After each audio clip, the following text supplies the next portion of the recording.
The Hawaii National Guard CERF-P team and the Utah National Guard HERF recently joined forces in an exercise to rehearse their response to a disaster and demonstrate their capabilities while practicing transfer of authority during their response. So on this type of exercise, this is a collective training event.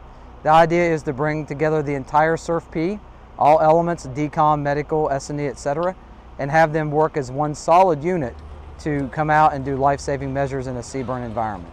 During the exercise, role players were brought in to add realism and to test the limits of the medical processing portion of the response. We're going to see if we can get our throughput, which is how many non-ambulatory, which is the litter patients, and ambulatory, which is walking wounded, into the decon line with our goals that we set, as well as on the medical side, trying to see if we can work on the triage piece, appropriately doing things to provide as best we can information to push people through the line, as well as try and practice our own self-protection. So the most important thing on this footprint is making sure we take care of each other and making sure that we're able to sustain the operation, and the only way we can do that is by having these exercises. So it's important we do this every year.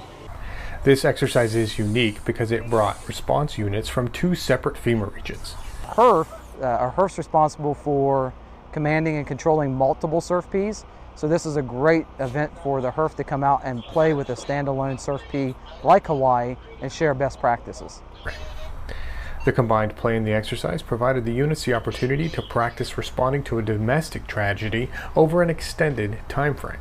So today's goal is a very unique one, where we're getting our FEMA partners from Region 8 supporting us in Region 9, as well as working on this handoff, because in a typical domestic operations situation, you only have like a 12-hour period to operate.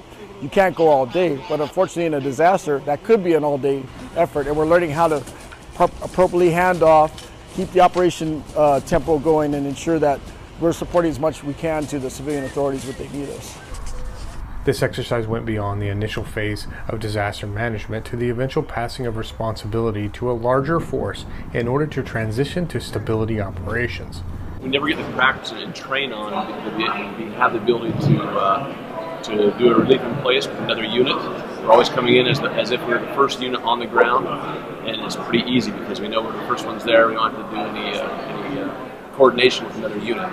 So this gives us the opportunity to train the communications piece, which communications is always an issue in any mission, but it gives us the opportunity to train communications with another unit and to come in and relieve them from their mission and take over that mission from them.